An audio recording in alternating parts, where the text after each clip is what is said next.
Welcome to the media matrix. Shivajyoti ఈ పేరు ఎక్కడో విన్నట్టుంది కదా, గుర్తొచ్చిందా? గుర్తొచ్చే ఉంటుంది. ఎస్, ఎక్కడ విన్నారు అంటే ఒకప్పుడు ఎంతో మోడర్న్ రన్ అవుతుండే ఈ న్యూస్ ఛానల్లో ఒక వింత ఛానల్ ఒకటి కనపడింది. అక్కడ ఆ ఛానల్లో శివజ్యోతి, అదేవిధంగా Bithiri Sathi, V six news, Teenmaar Mallanna ఛానల్లో కనిపిస్తూ ఉండేది మన శివజ్యోతి. అయితే ఆ శివజ్యోతి న్యూస్ రాగానే మన పల్లెటూరులో ఎప్పుడెప్పుడు 9:30 నైట్ 9:30 అవుతుందా, ఎప్పుడెప్పుడు V6 న్యూస్ చూడాలా, ఎప్పుడెప్పుడు శివజ్యోతి కనిపిస్తుందా, ఎప్పుడెప్పుడు బిత్తిరి సత్తి కనిపిస్తాడా, వాళ్ళ యొక్క జోక్స్ని ఎప్పుడు విందామా, వాళ్ళు చెప్పే న్యూస్ని ఎప్పుడు విందామా, వాళ్ళు చేసే ఆ వింత పనులు చూసి ఎప్పుడు నవ్వుకుందామా అన్నట్లు ఎదురు చూస్తుండే రైతులు ఎంతోమంది ఉన్నారు మన గ్రామాల్లో. కానీ ఈ మధ్య శివజ్యోతి V6 న్యూస్లో కనిపించట్లేదేంటి? ఓహో, ఈ మధ్య తనకి చాలా డిమాండ్ ఎక్కువైపోయింది కావచ్చు. ఏంటి, ఏం చెప్తున్నానో అర్థం కావట్లేదా? అయితే ఒకసారి తన స్టోరీలోకి వెళ్దాం. శివజ్యోతి ఈమె నిజామాబాద్ జిల్లా ముఫ్కాల్ మండలం నాగంపేట గ్రామంలో యశోద మరియు రాజ్ మల్లేష్ దంపతులకు శివజ్యోతి జన్మించింది. అయితే ఆమె తల్లి బీడీ కార్మికురాలు, బీడీ చుట్టలు కడుతూ ఉండేది. తండ్రి RMP డాక్టర్. అయితే వీళ్ళది మధ్య తరగతి కుటుంబం. అయితే శివజ్యోతి 1 నుంచి 7వ తరగతి వరకు నాగంపేటలో చదువుకుంది. ఆ తర్వాత 8 నుంచి 10వ తరగతి వరకు రైజర్లో, తర్వాత ఫస్ట్ ఇయర్ ఆర్మూర్లో, సెకండ్ ఇయర్ ఎల్లని పరిస్థితిలో, ఇంట్లో పరిస్థితులకి మళ్ళీ కూడా నిజామాబాద్లోనే సెకండ్ ఇయర్ కంప్లీట్ చేసింది. తర్వాత హైదరాబాద్లోని యశోద హాస్పిటల్లో BSc నర్సింగ్ చేద్దామని జాయిన్ అయింది. కానీ అక్కడ చిన్నపిల్లల వార్డులో జాయిన్ చేయడం వల్ల ఆమెని ఇంజెక్షన్ వేయడం చాలా ఇబ్బందికరంగా మారింది శివజ్యోతికి. అయితే ఈ పరిస్థితిలోనే ఆమెని అక్కడి నుండి డిస్మిస్ చేసేశారు. ఆ తర్వాత ఏం చేయాలో తెలియని సిచ్యువేషన్లో ఈమె ఓపెన్ యూనివర్సిటీలో డిగ్రీ కంప్లీట్ చేసుకుంది. ఆ తర్వాత చిన్న చిన్న షోలకి, ఆ తర్వాత కొన్ని పెద్ద షోలు కూడా చేసిందిలేండి. ఆ తర్వాత బిగ్ బాస్ షోకి ఆఫర్ వచ్చింది ఈ తల్లికి. ఎప్పుడైతే బిగ్ బాస్ షోలో ఆఫర్ వచ్చిందో, బిగ్ బాస్ షోలో చాలా తన యొక్క లాంగ్వేజ్తో చాలా మంచి నడవడికలతో బిగ్ బాస్లో టాప్ 5లో నిలిచింది శివజ్యోతి. ఎప్పుడైతే బిగ్ బాస్ నుంచి బయటికి వెళ్ళిందో ఆ తర్వాత ప్రజల్లో తనకి ఏదో వింత ప్రవర్తన, తన పట్ల ప్రజల్లో ఏదో వింత ప్రవర్తన కనిపించినట్లుంది శివజ్యోతి గారికి. తన ప్రవర్తనలో చాలా మార్పు వచ్చింది. అసలు ఎక్కడా కనిపించట్లేదు. కాకపోతే అంటే యూట్యూబ్ ఛానల్ ఓపెన్ చేసి తన యూట్యూబ్ ఛానల్లో వీడియోస్ చేస్తూ ఉండేది. అయితే కానీ ఎక్కడ ఏ వీడియోలు చేయట్లేదు, ఏ ప్రమోషన్స్కి వెళ్ళట్లేదు, ఏ ఛానల్లో పని చేయట్లేదు. ఒక యూట్యూబ్ ఛానల్ మాత్రం రన్ అవుతూ ఉంది. ఏం చేస్తుందబ్బా ఏమో అని చూస్తే తన యూట్యూబ్ ఛానల్లో చాలా లగ్జరీ హౌస్ కానీ, తన ఇంట్లో ఉండే ఫర్నిచర్ ప్రతి ఒక్కటి ఫస్ట్ క్లాస్. అబ్బా ఏమున్నాయిరా అనిపించేలా ఉన్నాయి. ప్రతి ఒక్కటి ఫస్ట్ క్లాస్లో ఉంది తన ఇంట్లో ఉండే ప్రతి ఒక్క ఐటమ్స్ కూడా. అదేవిధంగా బెంచ్ కార్ కూడా కొనేసింది. ఇవన్నీ ఎక్కడి నుంచి వస్తున్నాయిరా నాయన అని ఆలోచనలో పడ్డ వాళ్ళలో నేను కూడా ఒకదాన్నేలేండి. ఆ తర్వాత కొన్ని రోజులకి ఇంకొకసారి ఒక వీడియో కనిపించింది. తానేదో తన ఊర్లో ఒక వీడియో తీస్తున్నట్లుగా, ఇది నేను తీసుకున్న పొలం అన్నట్లుగా ఏదో చెప్పినట్లు ఒక వీడియో చూశాను నేను. అయితే అరే నాయన, ఏం చేయనప్పుడు ఇంత డబ్బు ఎక్కడి నుంచి వస్తుంది ఈమెకి అని ఆశ్చర్యంలో మునిగిపోయాను నేనైతే. సరేలే, మనకెందుకులే ఈ పెద్దవాళ్ళ విషయం గురించి, వీళ్ళు ఎలా ఎదుగుతారో నాయన నాకేం అర్థం కావట్లేదు అన్నట్లు సరేలే ఎందుకులే మనకని వదిలేశాను. కళ్ళు మూసి తెరిచేలోపు 2 సంవత్సరాలు గడిచిపోయింది. ఎవరి పనులు వాళ్ళకు ఉంటాయి కదండి.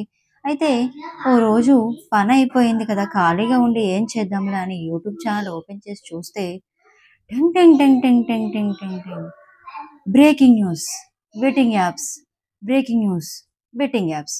శివజ్యోతి, దీప్తి సునైన, షణ్ముఖ్ జశ్వంత్, పల్లవి ప్రశాంత్, వినయ్ కుయ్య, గోపాల్, శ్యామల, విష్ణుప్రియ, రీతు వర్మ, అనన్య, తర్వాత పల్లవి ప్రశాంత్, ఎవరో సముద్ర నావికుడంట. అమ్మ ఎంతమంది బయటకు వస్తున్నారండి. ఈ యూట్యూబ్లో పనిచేసే వాళ్ళకి మొత్తం యూట్యూబ్ నుండి కాకుండా మొత్తం బెట్టింగ్ యాప్స్ ద్వారా సంపాదిస్తున్నచ్చు కావచ్చు వీళ్ళంతా. నాకు అర్థం కాదండి, అసలు ఈ యూట్యూబ్ ఛానల్ చేసే వాళ్ళ వీడియోలు ఎందుకు చూస్తారండి? ఏదైనా పనికొచ్చే వీడియో చేస్తే చూడండి. హోమ్ టూర్‌లంట, కిచెన్ టూర్ అంట, బెడ్ టూర్ అంట, ఏంటేంటో మొత్తం టూర్‌లంటారు, అవ్వంటారు, ఇవ్వంటారు, ఎక్స్‌పోజింగ్ అంటారు. వీళ్ళ ఛానెల్‌ని ఎందుకు చూస్తున్నారండి? వీళ్ళ ఛానెల్‌ని ఎందుకు పాపులర్ చేస్తున్నారు? అసలు వీళ్ళనెందుకు పాపులర్ చేస్తున్నారో అర్థం కావట్లేదు. యూట్యూబ్ మొత్తంలో పనికొచ్చే కంటెంట్ చాలా ఉంది. ఇప్పుడు చూడండి, గత వారం రోజుల నుంచి ప్రపంచమంతటా భూకంపాలంటున్నారు. ఎక్కడ ఏ ప్రళయం సంభవిస్తుందో తెలియదు. ఎక్కడ ఏ ప్రాబ్లమ్స్ ఎలా ఉన్నాయో తెలియదు. ఎక్కడ ఏ రైతుకి ఏ ప్రాబ్లం ఉందో తెలియదు. ఎక్కడ ఏ లాయర్‌కి ఏ ప్రాబ్లం వస్తుందో తెలీదు. అసలు ఇలాంటి యూట్యూబర్స్‌ని ముందుకు తీసుకెళ్లడం ఫస్ట్ నెటిజన్స్ చేసే తప్పు, పెద్ద తప్పు. బిగ్ ఎర్రర్ అండి ఇది. చాలా బిగ్ ఎర్రర్. ఇలాంటి వాళ్ళని అట్టర్ ఫ్లాప్ చేసేయాలి. మొత్తం అన్‌సబ్‌స్క్రైబ్ చేసి నేలన పడుకోబెడితే అప్పుడు తెలుస్తది వీళ్ళకి. ఎవరిని చంపేస్తారండి? ఇలాంటి బెట్టింగ్ యాప్స్ చేసి ఎంతమంది ప్రాణాలను తీస్తారు? మహేష్ బాబు గురించి మీకు తెలుసా అండి? ఎంత పెద్ద యాక్టర్. తన కూతురికి చిన్నప్పుడు ఏదో హార్ట్ ప్రాబ్లం వచ్చిందని అదే ఇంకా మనసులో పెట్టుకొని ఇప్పటి వరకు దాదాపు కొన్ని వందలు, కొన్ని వేలకు పైగా ఎంతో మందికి హార్ట్ సర్జరీలు చేశారు. కానీ ఒక్క వీడియో కూడా పాపులర్ కాలేదు. ఎందుకండి వాళ్ళ వీడియోలు పాపులర్ చేయాలనిపించట్లేదా? దాదాపుగా 4589 ఆపరేషన్స్ దాకా చేయించారు. కానీ ఒక్క వీడియో కూడా పాపులర్ కాలేదు. అదేవిధంగా హీరో బాలకృష్ణ తన తల్లి బసవతారకమ్మ పేరుతో ఎంతో మంది హార్ట్ సర్జరీ, ఎన్నో మంది క్యాన్సర్ పేషెంట్లకి ఆపరేషన్స్ చేయిస్తున్నాడు. ఒక్క వీడియో కూడా వైరల్ కాలేదు. మరి ఏం చేస్తున్నారండి మీరు? అసలు మీకు ఎలాంటి కంటెంట్ కావాలి? ఈ ఎక్స్‌పోజింగ్ కంటెంట్ కావాలా? ఎందుకు వీళ్ళని పాపులర్ చేస్తున్నారు? ఇలాంటి వాళ్ళని ఎందుకు పాపులర్ చేస్తున్నారు? ఇలాంటి వాళ్ళని తీసుకెళ్లి బొక్కలో వేయాలి, పాపులర్ చేయడం కాదు. పవన్ కళ్యాణ్ గారు ఇప్పుడు కాదు, ఎప్పుడు రాజకీయాల్లోకి రాకముందు నుంచి ఆయన ఎంతో మందికి ఎన్నో సేవలు చేశారు. తన దగ్గర డబ్బులు ఉన్నా లేకపోయినా, తను ఎలాంటి పరిస్థితిలో ఉన్నా కూడా తనకు చేతనైనంత వరకు సాయం చేశారు. కానీ అందులో కూడా ఒక్క వీడియో కూడా పాపులర్ కాలేదు. ఎందుకండి? ఎందుకు ఇలాంటి వాళ్ళని మనకై మనం చేసుకున్న తిప్పలు ఇలాంటి వాళ్ళని ముందుకు తీసుకెళ్లడం? ఎంతో మంది అనాథ పిల్లలు ఉన్నారు లోకంలో. ఎంతో మంది అనాథ పిల్లలు, తల్లిదండ్రులు లేని పిల్లలు, ఎంతో మంది వృద్ధులు, ఎన్నో ప్రాబ్లమ్స్, లోకం మీద ఎన్నో ప్రాబ్లమ్స్ ఉన్నాయి.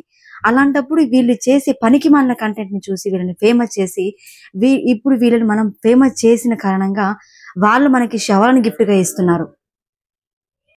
ఇప్పుడు మన శివజ్యోతి చూడండి, ఇప్పుడు ఉన్న యాంకర్లలో మొత్తం యాంకర్లలోకెల్లా ఒకే ఒక యాంకర్ శివజ్యోతి. అచ్చ తెలుగు తెలంగాణ యాస మాట్లాడే యాంకర్ ఒకే ఒక్క ఆమె శివజ్యోతి మాత్రమే. కానీ ఇప్పుడు ఆమె కూడా అచ్చ ట్రెండింగ్ లో నడుస్తుంది. ఇప్పుడు ఆమె కూడా అసలు ఆమెకి ఈ బిల్డింగ్ ఎక్కడదండి? ఈ ఇండిపెండెంట్ బిల్డింగ్ ఎక్కడిది? 5 కోట్ల అపార్ట్మెంట్ ఆమెకి ఎక్కడి నుంచి వచ్చింది? ఈమె డబ్బులేం ఈమె ఎలాంటి బెట్టింగ్ యాప్స్ చేయలేదా? బెట్టింగ్ యాప్స్ చేయకుండానే, ఎలాంటి వీడియోలు చేయకుండానే, ఎలాంటి న్యూస్ ఛానల్లో పని చేయకుండానే, ఎలాంటి సీరియల్లో కానీ సినిమాల్లో కానీ పని చేయకుండానే, ఎలాంటి వర్క్ చేయకుండానే ఈమెకి ఇంత డబ్బు ఎక్కడి నుంచి వస్తుంది? ఈమెకి 5 కోట్ల అపార్ట్మెంట్ ఎక్కడి నుంచి వస్తుంది? 10 ఎకరాల, అది కూడా హైవే స్థలంలో హైవే రోడ్డు మీద 10 ఎకరాల పొలం ఎక్కడి నుంచి వచ్చింది ఈమెకి? బ్యాంకాక్లో, స్విట్జర్లాండ్లని, ఎక్కడెక్కడో టూర్లు. అబ్బా, ఏమన్నా! ప్రపంచ యాత్రికు అన్వేషణ పుణ్యమా అని అందరూ బయటకు వస్తున్నారు. బెట్టింగ్ యాప్స్ ఎవరెవరైతే యూజ్ చేస్తున్నారో అందరూ బయటపడుతున్నారు మెల్లమెల్లగా. ఇలా బయటపడినంత మాత్రాన ఈ ప్రాబ్లం ఇక్కడితో సాల్వ్ కాదండి. వీళ్ళందరినీ తీసుకెళ్లి బొక్కలో వేసి ఇంకొకసారి ఆ తప్పు చేయమని అనే వరకు, వాళ్ళ నోటితో వాళ్ళు చెప్పే వరకు కూడా వాళ్ళని బయటికి పంపించొద్దు.